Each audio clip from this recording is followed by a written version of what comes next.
کسی پر احسان کرنے والے شخص کو محسن کہا جاتا ہے۔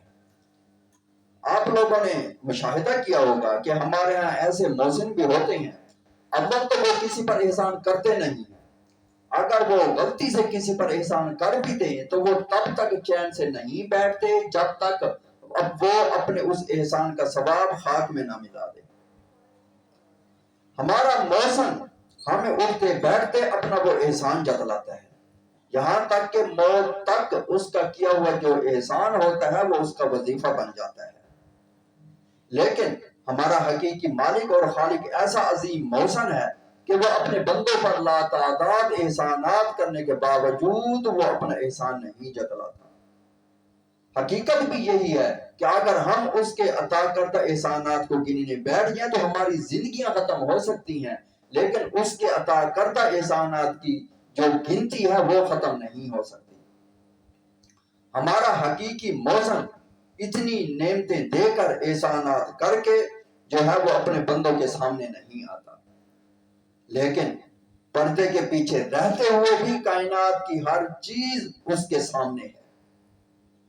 تو دل میں تو آتا ہے، نظر میں نہیں آتا، میں جان گیا بس تیری پہچان یہی ہے۔ اس کائنات کی ہر چیز سے خدا تعالیٰ کے وجود کا ثبوت ملتا ہے۔ یہ مہکتے ہوئے پھول، چٹکتے غنچے، مسکراتی کلیاں، لہلہاتے کھیت، چہچہاتے پرندے، بہتے دریا، گرتے آبشار، گھٹائیں، جھلملاتے ستارے، روشن ماہتاب، اٹھتی گھٹائیں، پھیلتے سائے، برستے بادل، کھلے میدان، یہ سب زبان حال سے خدا تعالیٰ کی وحدانیت اور اس کی عظمت اور کبریائی کے گن گا رہے ہیں۔ توحید کا پہلا تقاضا یہ ہے کہ اللہ تعالیٰ کے وجود کو ذہنی اور دلی طور پر تسلیم کیا جائے۔ اب ایک کشتی بغیر ملاح کے، ایک گاڑی بغیر ڈرائیور کے اور ایک کارخانہ بغیر مالک کے نہیں چل سکتا۔ حضرت امام ابو حنیفہ رحمۃ اللہ علیہ کے سامنے ایک دفعہ ملحدین کا ایک گروہ پیش کیا گیا جو قتل کی غرض سے لایا گیا تھا۔ حضرت امام صاحب نے ان سے سوال کیا کہ اگر تم سے کوئی شخص یہ کہے کہ ایک کشتی بغیر ملاح کے دریا کے ایک کنارے سے دوسرے کنارے تک سامان پہنچا رہی ہے تو کیا تم اس شخص کی بات میں یقین کر لو گے؟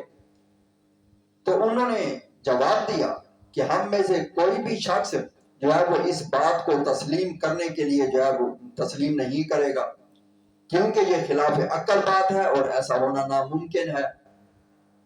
حضرت امام صاحب نے فرمایا کہ پھر تمہاری عقلوں کو کیا ہو گیا ہے کہ ایک چھوٹی سی کشتی جو بغیر ملاح کے جو ہے وہ نہیں چل سکتی، تو اتنا بڑا کارخانہ قدرت بغیر کسی خالق اور مالک کے کیسے چل سکتا ہے؟ وہ جو ملحدین تھے، وہ ملحدین عقل اور فکر والی یہ دلیل سن کر وہ پریشان ہو گئے اور انہوں نے فوراً حضرت امام ابو حنیفہ رحمۃ اللہ علیہ کے دست مبارک پر کلمہ پڑھا اور وہ مسلمان ہو گئے۔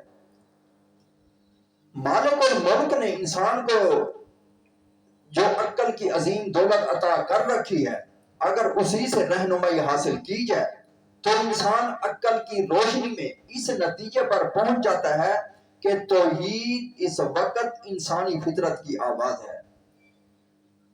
اگر انسان عقل سے کام لے کر اس کارخانے قدرت پر تھوڑا سا غور کرے تو اسے کائنات کا ذرہ ذرہ توحید کی شہادت دیتا نظر آئے گا۔ حضرت امام شافعی رحمۃ اللہ علیہ سے ایک ملحد نے سوال کیا کہ وجود باری تعالیٰ کی دلیل کیا ہے؟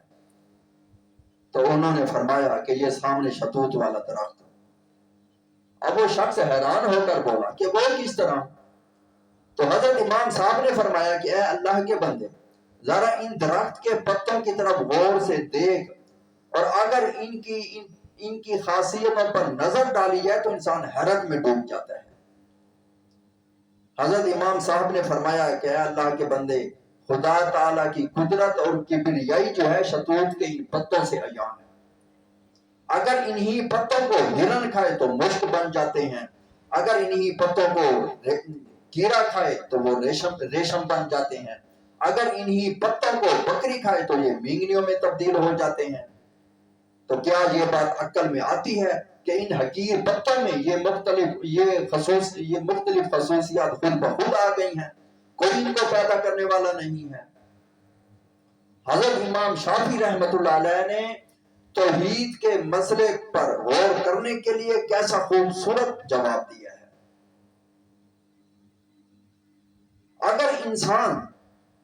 اگر انسان اس پوری کی پوری کائنات پر غور کرے تو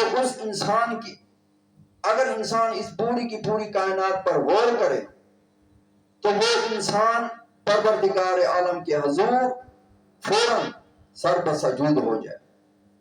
آپ دیکھیں کہ بھینس ایک ایسا غیر متناسب جسم والا سیاہ اور اپنے اندر کوئی بھی کشش نہ رکھنے والا جانور ہے، لیکن مولا کریم نے اس کے اندر دودھ کا ایسا کارخانہ لگا رکھا ہے کہ کبھی بھی اس کے ذائقے میں فرق نہیں آیا، کبھی بھی اس کی رنگت نہیں بدلی، کبھی بھی سفید دودھ میں خون کا ایک معمولی سا قطرہ بھی شامل نہیں ہوا، کبھی بھی گوبر یا گندگی کا ایک ذرہ بھی اس دودھ میں شامل نہیں ہوا۔